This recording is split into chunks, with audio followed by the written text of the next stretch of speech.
আলাদার একটা আজ আমার বাড়িতে ছোট করে একটা সরস্বতী পূজা আয়োজন করছি বন্ধুরা। জানি না কতটা কি করতে পারছি, তাও চেষ্টা করছি ঠিকঠাক একটা আয়োজন করার। এখন সকাল 8টা বাজে গাইস, এক্ষুনি ঠাকুর মশাই চলে আসবেন। সব কিছু কাল রাতে মেয়ে আর আমি মিলে গুছিয়ে রেখেছি। এখন শুধু একটু ফল কাটবো। ঠাকুর মশাই চলে এসেছে, পুজো প্রায় শেষ মুখে।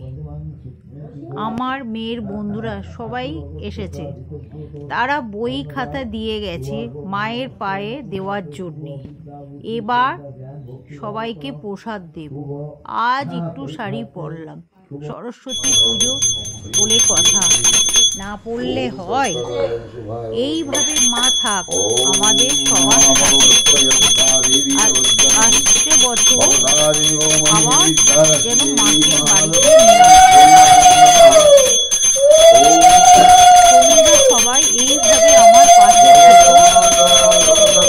সবাই ভালো থেকো, সুস্থ থেকো, আর আমাকে একটা করে লাইক করো, কমেন্ট করো, সাবস্ক্রাইব করো, শেয়ার করতে যেন ভুলো না। ঠাকুর মশাই একটু মুখ দেখান এদিকে। ঠাকুর মশাই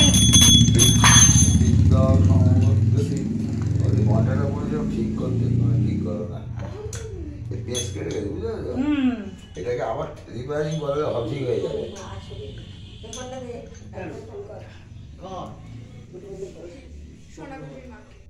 শ্যামগান কোন জায়গায় এখানেই আছে তো? হ্যাঁ,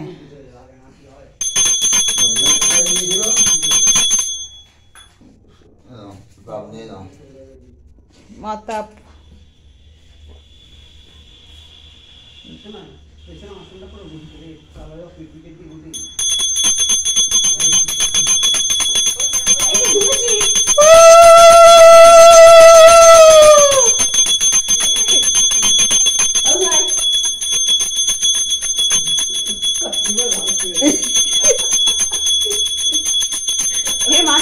আরো 150-200 বছর আয়ুকে বাড়ি দাও আমার সবাই। বুঝিয়ে বাবা মাথা এসেছি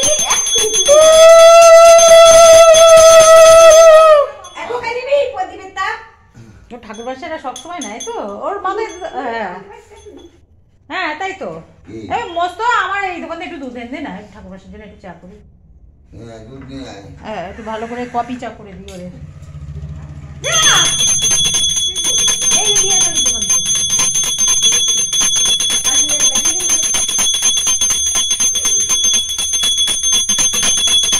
মশাই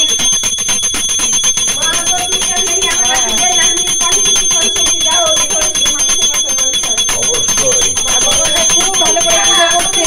হ্যালো বন্ধুরা, দেখুন আমার এই ঠাকুর মশাই সকালেও করছে, সন্ধ্যাবেলা আরতি করতে এসছে। দেখুন নেচে নেচে করছে। হ্যালো বন্ধুরা দেখুন, আমি তোমার ঘন্টা ঠিক করো। ঘন্টাটা খুলে যাচ্ছে, ঘন্টাটা ঠিক করতে হবে ঠাকুর মশাই। এই দেখো এইগুলো পরিষ্কার করবে, পেঁচ ঠিক হয়ে যাবে, বুঝতে পেরেছো? আচ্ছা রিপেয়ার হবে, অসুবিধা নেই।